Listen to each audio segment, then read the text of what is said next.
So isang mapagpalang hapon po sa bawat isa at patuloy na sumusubaybay sa Rema Philippines Facebook Live. So ngayon po alam ko po hindi pa tayo makamove on sa magandang ginawa ng Diyos sa atin last camping.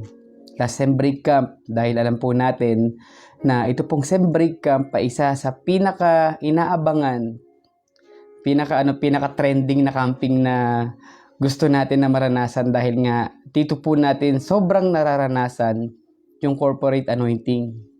Nasama-sama ang mga magkakapatiran, sama-sama ang mga pagkakapatid na excited na maranasan ng presensya ng Panginoon. Yung nandun yung kasabikan na maranasan ng presensya ng Panginoon.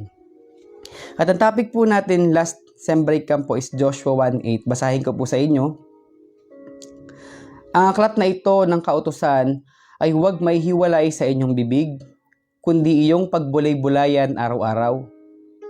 Upang iyong masunod na gawin ang lahat ng nakasulat dito sapagkat kung magkagayoy, iyong pagiginhawain ang iyong lakad at magtatamo ka ng tagumpay. Tignan nyo po, tinuturo po sa atin dito, sabi niya, ang Biblia, ang salita po ng Diyos, ay huwag nating ihiwalay sa ating bibig. Hindi lang po pala ito basta binabasa, kundi ito po ay dapat i-meditate. Kailangang lumalabas sa bibig natin ang pangako ng Diyos. At ang sabi pa po dito, upang masunod mo ang nakasulat. So, tinuturuan tayo ng Diyos na yung nakasulat sa Biblia ay kailangan masunod. Kaya nga po, hindi lang basta nakikinig, kundi ang sabi ni Jesus, isinasagawa yung mga bagay na napakinggan nila. At nakalagay pa po dito, kapag nagawa mo yung nakasulat, sinusunod mo ang nakasulat, sabi niya, pagiginhawain mo ang iyong lakad. At ikaw ay magtatamo ng tagumpay. So sabi niya, ang magpapaginhawa ng iyong lakad ay yung pag-aaral mo, pag-meditate mo ng Word of God, at yung pagsunod mo sa kung ano ang nakasulat po doon. Alam niyo po, lagpas isang dekada na po tayong nagka-camp sa Mount Peñel. Nagsimula pong mura yung camp fee hanggang sa nagmahal na yung camp fee. Pero alam niyo po, itong camp pa rin na ito ang isa sa pinakamaraming sem break, attender ng sem break camp po natin kasi umabot po tayo ng 600. At sa mga hindi po nakakaalam, kung napapansin niyo po yung poste ng ng Jerusalem Hall, dati hanggang doon lang yung campsite. Sinishare ko nga po yan sa divided seminar namin na yung nakikita nyong pinalawak na Jerusalem Hall ay dati maliit lang yan. Pero glory to God, sabi nila, dahil sa Rema kaya daw pinalaki. That means lumalaki po ang gawain ng Panginoon. Amen po. Nagsimula po tayo mag-faith kasi kahit kami po dito sa Batangas ay nag-faith din. Na dati kasi ginagawa natin, sige, maipoprovide yung ilang mga kulang. Pag nandun na kami sa camp, kung kulang pa kami ng ganitong halaga, maipoprovide yan. Kasi nga, God will provide. Basta pupunta tayo, kailangan makatawid ang miyembro. Pero alam niyo po, dito po sa Batangas, purihin po ang Panginoon. Sa Diyos po namin, binabalik ang lahat ng papuri. Kasi bago pa po kami pumunta ng camping, October 27, bayad na kaming lahat. Papuri sa Panginoon po yun. Lahat ng glory binabalik po namin sa Panginoon. So, alam po natin na may nangyayari sa pagpe-faith po natin. Kumbaga tayo po, nagsimula po tayong bababang pagpe-faith. Nagsimula po tayo sa panahon na, ay, kaya ko pang i-provide tong faith na, tong camping na to, pero biglang lumalaki na.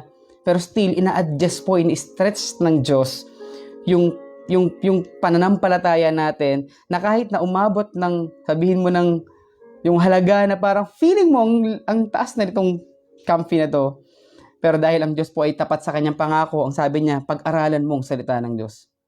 Sabi niya, wag mong ihiwalay sa bibig mo ang salita ng Diyos. At sabi pa po dito, sabi niya, gawin mo ang lahat ng nakasulat upang maging maginhawa ang iyong lakad at magtatakuma ka ng tagumpay. Amen po. So, nakarating po tayo sa campsite. Nakarating. At alam niyo po, marami po sa atin na bago din dumating yung campsite, hindi na po sa Batangas, kundi ang mga ilang outreaches din po natin dahil alam ko po na testify din po nila na bago pa mag-camping, ay nakarating na. Kahit pa umabot ng mahalang camp fee natin, isasama tayo ng Diyos. Mag-faith tayo. Amen po. So ngayon po, sabi nga kahit yung bagyong yung bagyong Leon po ba yun? 'Di ba inaasahan natin na magkakaroon ng ulan pero wala naman, maaraw naman ng mga panahon na tayo po ay nagka-camping. Maganda ang panahon nung nagka-camping tayo, maaraw, yun po ay pagsama ng Panginoon sa atin. At alam niyo po, may ilang mga kasamahan po kami dito na nagte-testify sila kung gaano kaganda ang ginawa ng Diyos sa kanila. Ito po ay isang testimony ng elder po natin na kung saan sabi niya ang daming correction at ang daming iniremind ng Diyos sa kanya. Nung tinuturo pa lang daw po yung Joshua 1:8, nakokorek na po siya kasi sabi po niya, akala ko sapat na ang nagbabasa ng Bible everyday.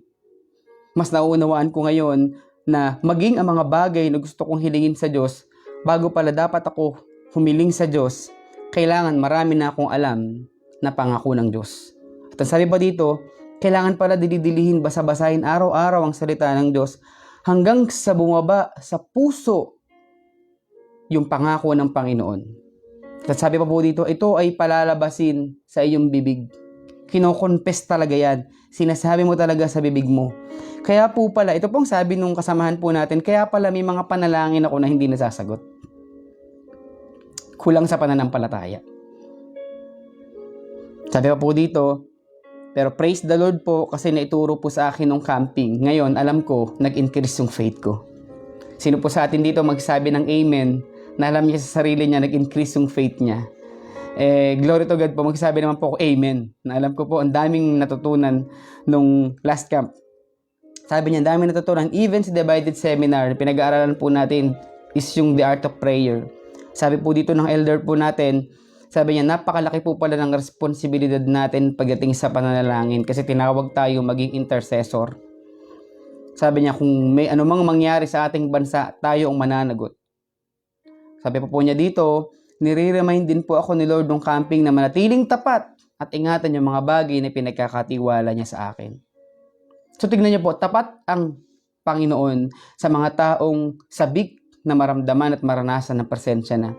At sabik ang Diyos na makita ang kanyang mga anak na gustong matuto. Ano po? Gustong umangat ang kanilang pananampalataya. Gusto ng Panginoon na mas maging maginhawa at mas maging matagumpay ang buhay natin. At alam niyo po, hindi lang ito sa personal, kundi maging sa problema sa pamilya ay marunong sumagot ang Panginoon.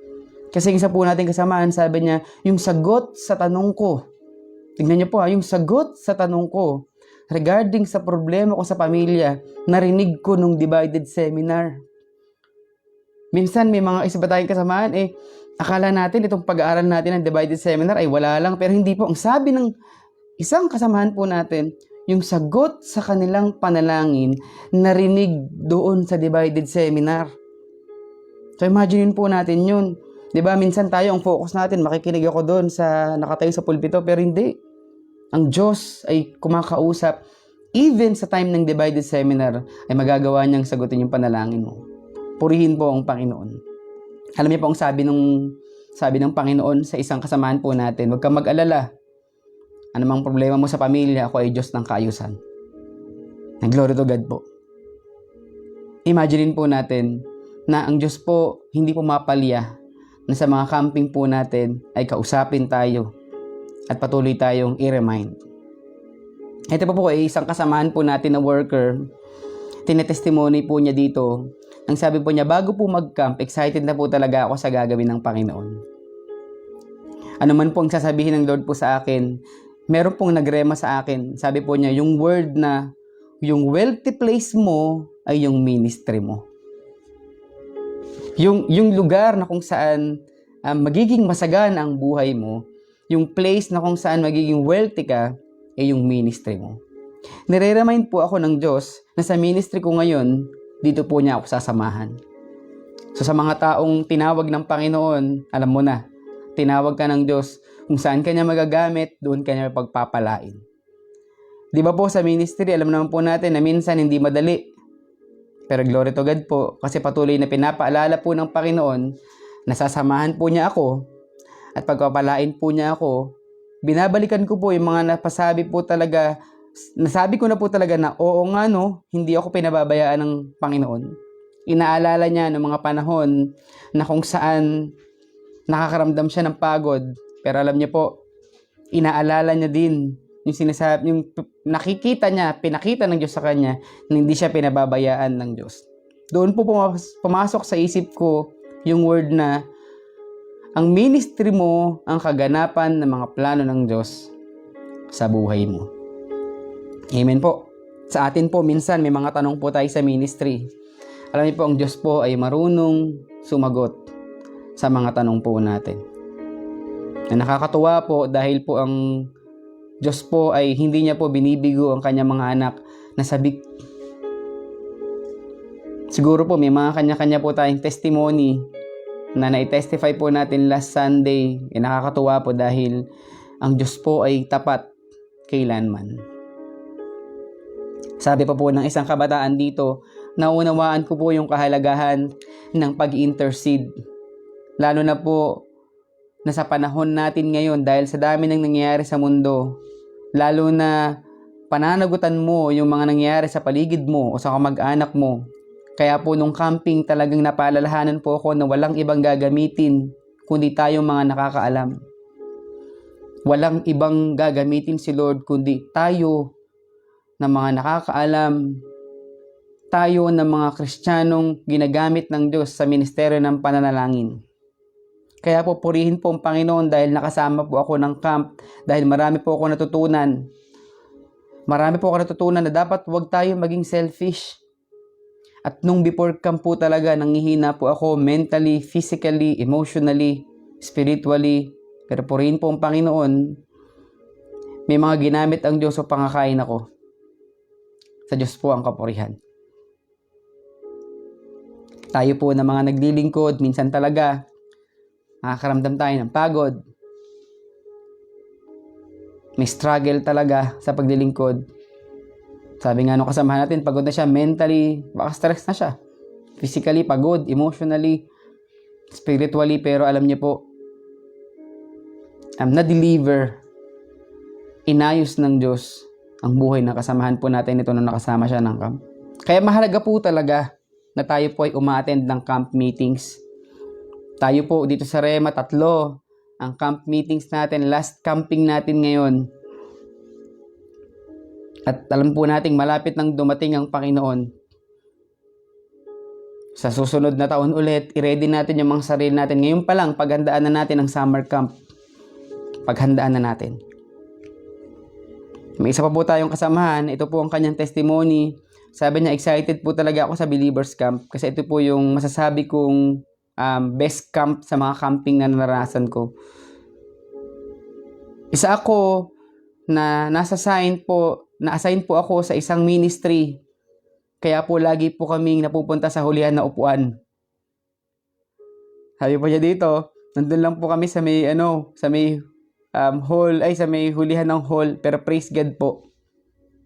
Hindi po ako binibigo ng Panginoon na maranasan ng kanyang presensya. Kaya na full charge po ako uli nung camp. Ang pinaka nagrema po talaga sa akin nung camp, yung about sa bilin. May bilin ang Diyos na sa'yo lang, hindi para sa iba. Itong bilin na to ang makakapagligtas sa'yo. Tinuturo po sa atin nung camp na kung matututo tayong sumunod sa bilin ng Diyos, iniligtas tayo nito. Tinuturo po sa atin nung camp na kung matututo po tayong sumunod sa bilin, pagiginhawain tayo ng bilin ng Diyos. Pagtatagumpayin tayo ng bilin ng Diyos.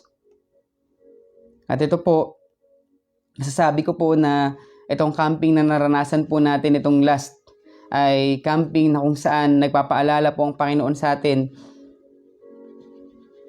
na merong siyang pinapagawa sa atin.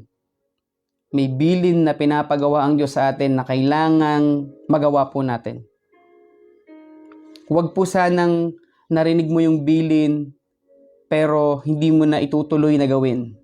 Huwag po sanang nalaman natin o kaya naisulat mo ang binibili ng Diyos sa'yo sa notebook pero hindi natin isasagawa. Hindi po. Isinulat natin yan, ipinarinig ng Diyos sa atin yan kasi alam niya na gagawin natin at kailangan nating mapakinabangan ang kaginhawaan at katagumpayan sa pagsunod po natin sa bilin ng Diyos. sa bilin ng Panginoon. Dito po, madalas po naming nagiging confession every time na nagpe-pray po kami na Lord, salamat sa sobrang pagpapala mo. Salamat sa sobrang pagpapalang ipagkakaloob mo sa amin. At alam niyo po, habang binibilang po namin yung pera, nakakatuwa po dahil talagang ang Diyos po ay kapag magpala ay sobra. Hindi lang siya basta sapat, pero siya ay higit pa na magbigay ng pagpapala. Glory to God po. At meron pa pong isa po tayong manggagawa na kung saan sabi po niya, ito po yung testimony ko nung camp. Before po kasi talaga mag-camp, nagfe-faith ako ng half ng camp fee ko. So, meron siyang kalahating camp fee. At alam niyo po, sa tulong ng Panginoon, na-provide po ang pang-camping na yon. 3 days before ng camping, nagpe-pray na po ako na Lord, ang pang-camping ko. Hindi ko alam po paano. Pero dumating po sa time na nagkaroon na po ako ng kaisipan, paano kapag hindi dumating? Ganun na po. At nung gabi na yon, hindi po ako makatulog dahil iniisip ko po, 2:00 na madaling araw. Gising pa rin ako dahil iniisip ko, paano na yung camping ko? Ang ginawa ko po, pumunta po ako sa bandang bintana po ng church at sinimulan ko po na mag-worship at magpasalamat sa Panginoon noong time na yon. And glory to God po, wala pa pong 30 minutes. Nagkaroon po ako ng peace sa puso. At may nagsalita po sa loob ko na ang sabi, ipanatag mo yung loob. Ako na ang bahala sa'yo. At after po noon, humiga na ako, natulog na ako, hindi ko na po namalayan. Kinaumagahan, paggising ko po, sabi po nung kasama kong worker, wag na raw pong problemahin yung camp fee. And yung pang transport dahil okay na daw, nag-chat na si pastor. Yung una po, hindi po ako makapaniwala kasi yung ginawa ko pa rin, dinoble check ko yung chat. Chinek ko. Sabi po na kasama natin, sabi niya sa akin, okay na daw yung transpo at camp fee. Hindi ko po alam kung paano pong nangyayari yun, pero alam ko po, ang Diyos po ang kumilos. Napakabong po ng Panginoon. Alam ko sabi ng Panginoon, God will provide. Ang Diyos po ang magpo-provide ng lahat ng pangailangan natin.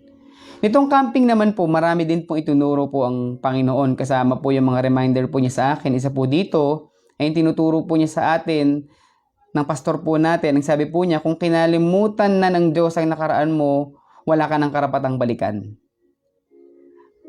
Sabi po niya dito, kalimutan mo na. Sobrang kinorek po ako ng Lord po sa part na yun. Kasi po, nagsusorry ako kay Lord dahil sa past ko pong mga pagdilingkod, hindi ko po masabi na nabigay ko po yung best ko sa paglilingkod.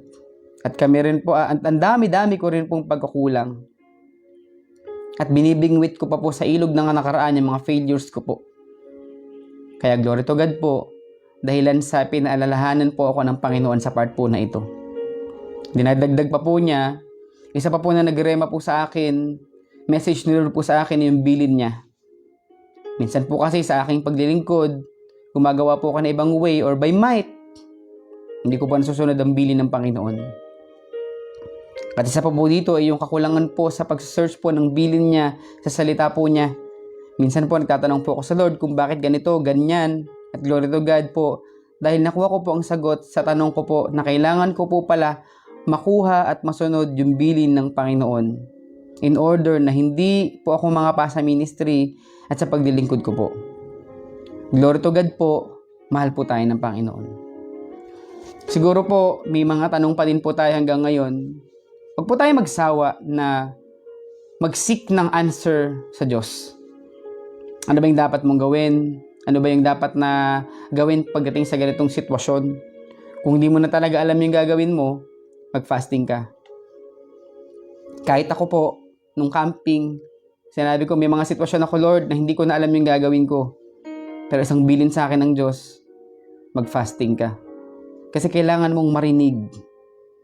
Kailangan mong marinig sa mga panahon na hindi mo na alam yung gagawin mo. Sa panahong litong-lito ka na, kailangan mong marinig ang bilin ng Diyos.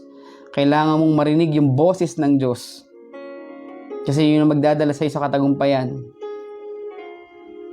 Mag-aral ng salita ng Diyos, didilihin ng salita ng Diyos araw at gabi. sundin anong nakasulat doon para magkaroon ng kaginhawaan at katagumpayan ng buhay. At alam ko po marami pa tayong na notes sa mga notebook po natin. Basahin natin yan. Maging paalala po sa atin ang mga naisulat natin sa mga notebook natin. Dahil sa panahon nga na may problema kang daraanan, magiging sandata mo ang salita ng Diyos. At gawin mong matibay ang iyong kalasag ng pananampalataya. Dahil mangyayari ang kalooban ng Diyos sa buhay mo. At salamat sa Panginoon kasi sa kambing po na naranasan po natin, yung anointing ng Diyos ang bumalot sa atin. Yung anointing ng Diyos ay daladala natin pag-uwi sa mga kanya-kanya nating lugar. At yung anointing na yan ang gagamitin natin upang mas lalo tayo maging effective and efficient sa ministry. Purihin po ang Panginoon. At sa mga kanya-kanya po nating mga testimony, i-share po natin yan sa ibang mga kasamahan natin na hindi nakasama. Dahil may ginagawang maganda at kakaiba ang Panginoon. Dahil hindi naman po, alam po natin na malapit nang dumating ang Panginoong Yesus. Na mas kailangan, mas maging seryoso po tayo sa pagdilingkod natin sa Panginoon. Purihin po ang Panginoon. Manalangin po tayo. Hallelujah, Amang Diyos, sa dakilang pangalan ni Jesus, patuloy kami nagpapasalamat, O Diyos, sa hapon na ito, sa mga kasamahan namin na patuloy na sumusubaybay at nakikinig ng Facebook Live. Dalangin namin, Lord, na ang bawat testimony na ito ay maging paalala sa amin upang mas lalo mo kami magamit sa ministeryo at upang mas lalong lumawak ang gawain mo dito sa Pilipinas. Salamat, Panginoon, kasi naniniwala kami na itinuro mo sa amin, yung correction na itinuro mo sa amin, Panginoon, ito ang mas magpapatalas sa amin. Yung mga bilin mo sa amin, Panginoon, ito ang magdadala sa amin sa kaginhawaan at katagumpayan. Salamat sa iyong salita na itinuro sa amin itong nakaraang camping. At alam namin, Panginoon, na marami ka pang trabaho pinapagawa upang lumawak pa ang ministry na ipinagkatiwala mo sa amin. Pinupuri ka namin, pinapasalamatan ka namin, Panginoon. Bibigay namin sa iyo ang lahat ng papuri, pasasalamat, pagsamba sa dakilang pangalan ni Jesus na aming Panginoon. Amen. Maraming salamat po sa inyo. Pagpalain po tayo ng Panginoon. Ingat po kayo palagi.